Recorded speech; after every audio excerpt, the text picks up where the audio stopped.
Alors ça y est, Opel a communiqué officiellement sur le prix de la Corsa électrique en Allemagne, hein. Par contre, ce sera le prix allemand. Donc en France, on ne sait pas encore, mais a priori, ça devrait être le même. Après, je sais pas parce que finalement, en France, on a plus d'aide qu'en Allemagne. En Allemagne, c'est, il me semble, 2000 euros de bonus et nous, c'est 6000. Donc est-ce que Opel va pas gonfler un peu son prix pour s'aligner un peu sur le bonus français? Je ne sais pas. On verra bien, hein, on verra bien, mais en tout cas, 30 000 euros hors bonus en Allemagne. C'est un tarif intéressant. C'est un tarif intéressant, surtout que ce tarif comprendra une dotation de série plutôt riche. Parmi les équipements figurent le maintien de voie actif, le régulateur de vitesse adaptatif, l'écran à compatibilité smartphone et climatisation seront présents. Une seconde finition édition est prévue, ainsi qu'une série de lancement First Edition, qui sera sûrement plus cher du coup, avec d'autres équipements. Donc 136 chevaux, 50 kWh de batterie, 330 km d'autonomie. Les premières livraisons de la Corsa électrique interviendront au printemps 2020. Donc il y a encore de l'eau à couler sous les ponts, hein. Printemps 2020, ça nous emmène à mars 2020 minimum. Donc ouais, il y a quand même quasiment 10 mois d'attente encore avant de recevoir cette Corsa électrique. Bon, voilà, il va falloir être patient. J'imagine que la i208 en France, ce sera pareil, ce sera début 2020 je pense. Donc il va falloir être patient aussi. Donc 30 000 euros, ça ferait 24 000 euros en gros bonus déduit pour une voiture qui a 50 kWh de batterie. 136 chevaux, 330 km d'autonomie, c'est pas dégueulasse. C'est un tarif correct, je trouve. Après, il faudra voir ce qu'elle comportera dans sa finition de série. Même si là, il y a un aperçu, mais bon. Il faudra comparer avec les autres niveaux de finition, surtout voir ce que ça change réellement, et le prix des autres niveaux de finition aussi.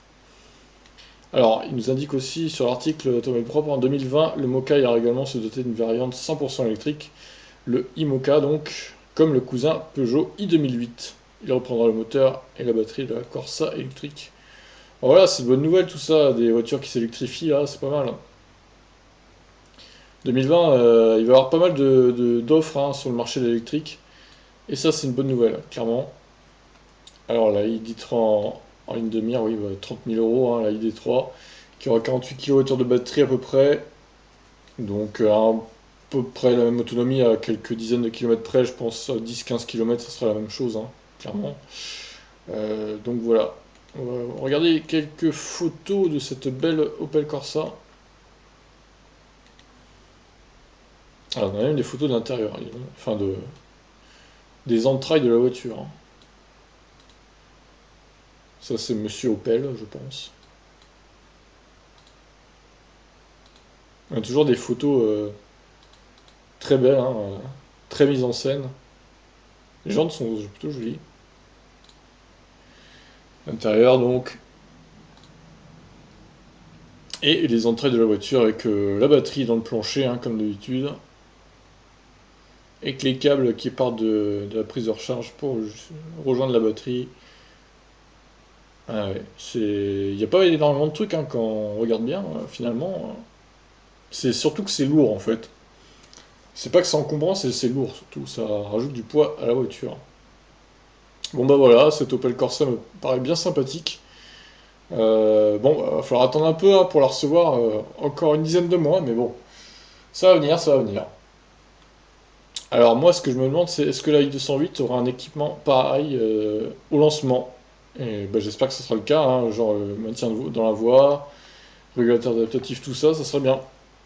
Sachant que bon, on sait tous que la i208 devrait être un peu plus chère que la Corsa normalement. Bon, on verra de combien, mais j'espère que ce sera pas 3 ou 4 000 euros de plus. Ce sera un peu beaucoup quand même. Sur ce, je vous laisse. Ciao.